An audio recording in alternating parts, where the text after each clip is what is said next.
me those words I say, and telling me what it means to me. Every single day you always act this way. For how many times I told you?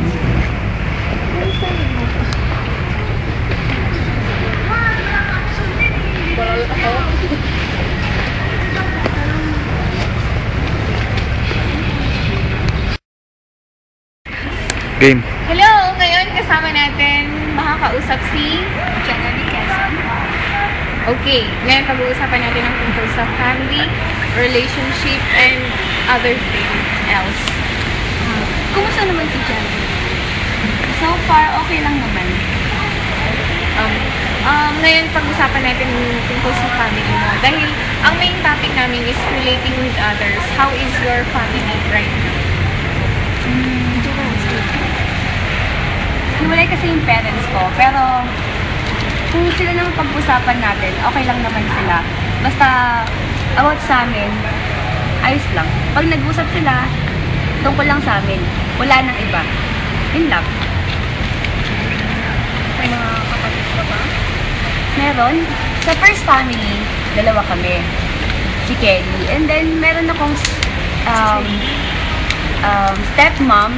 Bali, dalawang kapatid ko lalaki. And then, stepdad din. May kapatid din ako isa. Lalaki din. So, sa situation mo ngayon na since broken family kayo, ganun, at sa may other parties, nahihirapan ka ba? Hindi naman. Dahil ako yung panganay, tsaka unigang-iha ako eh. So, binibigay nila lahat kung ano yung kailangan. Pero, emotionally stable ka din ba about sa family? Super. Kaya ilang taon ka nung nag-hiwalay? Hindi ko na matandaan eh, pero as far as I know, grade 3 ako nung time. Nahirapan ka ba? Yeah, umababa yung mga grades ko, bale, that time hindi na ako pumapasok, or minsan na pumapasok ako, wala namang gamit. And then, napag-guidance pa ako lang dahil lang. Sa pakikitungo mo sa ibang tao, sa mga kaibigan mo, nagbago ba yun? Oo, noon. Tapos naging sumobrang pasaway ako, tumaray. Yun. Paano sumobra? Kasi, in a way na nakakasakit ako ng tao, na mas gusto ko yung may kaaway ako. Hindi ako masaya kapag yung normal lang. Mas gusto ko may inaaway ako, may binivisit ako. Nagkakaroon ka ba ng insecurities dahil alam mo yung family mo, ganito, hindi kayo buo? Compare sa iba? Yes. Siyempre, minsan, kapag kunwari may family day, tapos ako lang yung hindi kompleto, pamilya, siyempre, nakakaingit din. Are you in a relationship right now? Yeah. Paano mo hinahandle na 'di ba, your boyfriend accepts na ikaw, you belong to a broken family, to siya, okay lang sa kanya? Oo naman.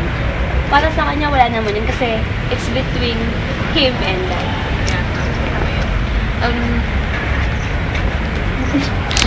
May time ba na feeling mo isa ka lang, nakakatulong ka sa'yo? Oo naman. Kasi, syempre, broken family tayo. Syempre, may ibang family na yung dad ko, lalo na sa kanya akong nakatira. So, parang minsan iniisip ko na kinakampihan niya yung new family niya. Pero, syempre, dahil nandiyan naman yung mga tita-tito ko na tas unikahiyan ako. So, sila ito nagtatanggol. Pero iba pa rin pag ang nagtatanggol sa iba. Oo. Syempre.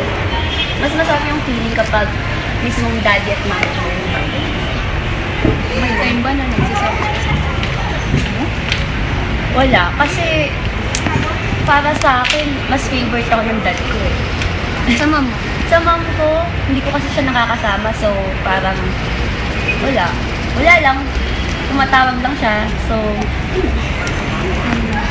bitter ka ba sa kanya? yeah.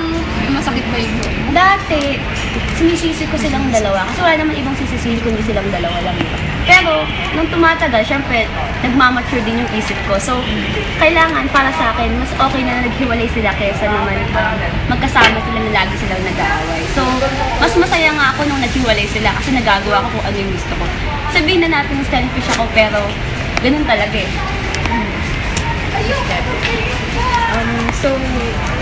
Yung situation mo ngayon, since nasa college ka na, okay naman lahat. Yeah, okay naman. Financially, emotionally, academics, medyo. So, nung bata ka lang, saka na-affect, yung pakikipag-relate mo with others. So, with your relationship right now, okay naman siya. Paano ka natulungan naman ng relationship mo ngayon, sa nangyari sa family mo and with your life? Tulungan? Paano ka na-apektuhan na pumasok ka sa isang relationship, tapos ganun yung family nyo, was it better or worse? Siyempre, okay. Tapos, at least meron akong bagong mami at bagong daddy.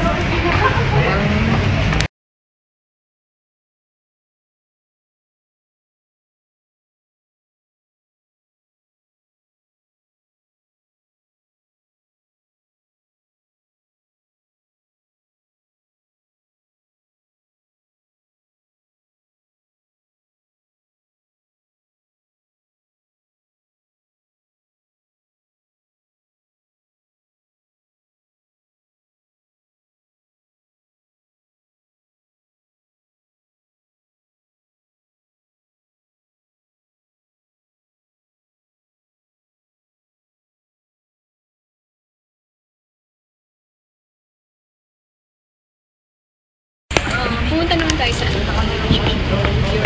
Awesome. Hindi ka ba natatakot na sa inyong relationship in the future na mangyari din sa inyo yun? Kasi sa akin, since nung naghiwalay yung parents ko, first time ako magkaroon ng relationship, na tinatak ko na sa isipan ko na kapag nagka-family ako, hindi ko gagayahin yung ginawa ng parents ko. Kasi gusto ko lumaki yung mga anak ko na may kinikilalang mama at papa at saka buo yung pamilya namin para hindi na maulit yung nangyari dati. Lesson na yun eh. So, anong magiging advice mo sa mga taong may broken family din and nagaya nating college student kasi syempre minsan mahirap i-handle yung ganung situation? Para sa mga broken family na katulad ko, kailangan lang i-continue yung life kasi hindi naman yun yung reason kung bakit ipipigil mo yung buhay mo, di ba? Parang problems lang yan. Nandyan yan palagi. Kaya kailangan kayanin kung sino man yung may problema. Kasi dumarating yan, tapos kapag